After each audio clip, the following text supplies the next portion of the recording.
Demək, şəhidimiz Zərbəliyev Ziyad Nərmanoğlu'nun atası gildəyik. Bu da onun ev muzeyidir. Gördüğünüz, hal-hazırda gördüğünüz. Ve bu jurnalları əbədi yaşarlar. Şəhidlərimizin adına həsr eləmişik. Bunu çap edib çıxartmışıq. Hətta burada İcra Hakimiyyətindən Cəlal müəllimin əvvəlcədən xəbər verib demişik ki, belə şəhidlərimiz haqqında belə bir jurnal təsis edib çıxartmaq istəyirik. Demişdi ki, hə, bəs bunu götürün gəlin. Bizdə də şəhid ailələrində nə istər diplom, istər kitab, istər jurnal, biz təmənnasız bunu ona təqdim edirik. Çünki ödəniş lazım olarsa onu icra hakimiyyəti tərəfindən ödənilir.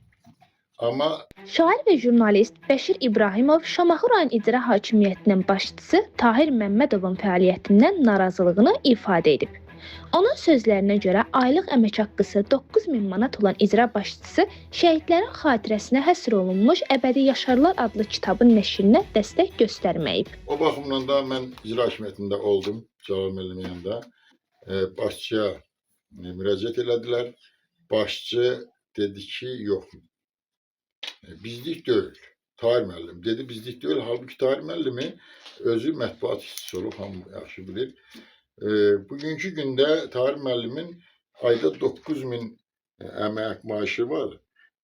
Nə qədər obyektləri var bu Şamaxının hər tərəfində.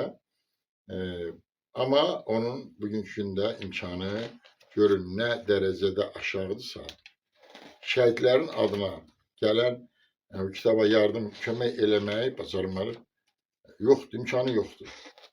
Bəşir İbrahimov bildirib ki, bu cür təşəbbüslərə diqqətin ayrılmaması cəmiyyətdə narazılıq doğurur. O, xüsusilə şəhid ailələrinə göstərilən qayğının yetərli olmadığını vurğulayıb. Eyni zamanda İbrahimov şəhid Zərbəliyev Ziyadın atası Nərman Zərbəliyevin sosial vəziyyətdən də narazılığını ifadə edib. Onun fikrincə şəhid ailələrinin yaşayış şəraiti daim diqqətdə saxlanmalı və onlara lazımi dəstək göstərilməlidir. O baxımdan da bütün şəhid ailə, bax gördüyünüz bu kitabı mən hal-hazırda şəhidimizin atası Nərman bəyə mən bunu təqdim edirəm. Allah Nərman bəy, bütün şəhidlərimizə rəhmət eləsin, məkanları cənnət olsun. Amma bizim şəhid atalarımız bugün də olmalıdır. Bizim şəhid atalarımız bugün də olmalıdır. Bizim şəhid atalarımız bu saat ən uca yerdə, ən yaxşı yerdə, ən yaxşı işdə olmalıdır. Ən yüksək maaşla təmin olunmalıdır. Amma baxın, bir də yaxına gəlsin. Bu da bizim uğrunda canlarını qoyan şəhidimizin atası.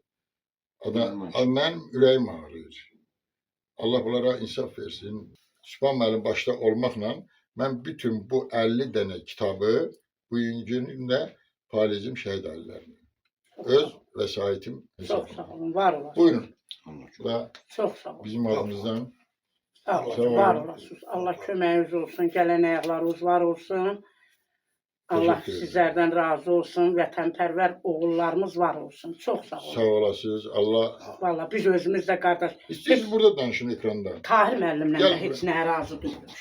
Mən şəxsən Tahir müəllimlə nə razı deyiləm. Yox, indi Bizi onun üçün, hə. onun o nə eləməyi, necə eləməyi baxmam. Bugün kim nə deyir, o tamam bir başqadır. Allah razı olsun, əgər o kiminsə problemini həll edirsə. Mən bugünkü gündə mən şəxsən Tahir müəllimlə razı qalmadım. Eləcə də Cəlal müəllimlə, eləcə digərlərindən. Yəni orada elə bir icra hakimiyyətində bir saat oldum, elə bir hava oldu ki orada. Öz-özümə bəlkə də üstümdə pul yox idi. Yoxsa çıxardım, onlara hərəsinə 1-200 man pul verərdim. Yenə Allah sizə səbir versin. Allah sizi qorusun. Allah o gözəl balamıza rəhmət eləsin. Məkanı cənnət olsun. Zaten onlar cənnətdədirlər. Cəmi şəhidlərimiz əlbəttə ki. Zaten onlar hamısı cənnətdədirlər. Sağ olun, var olun. Çox sağ olun, var olun. Allah əl üzü qolunuzu var eləsin. Hər kimin bu kitabda, bu jurnalda əməyi var. Sağ olsunlar. Haqlarını halal eləsin. Halal xoşunuz olsun. Çox sağ olun, var olasınız. Gələn ayaqlarınızda var olasınız. Halal xoşunuz olsun. Minnətdarıq.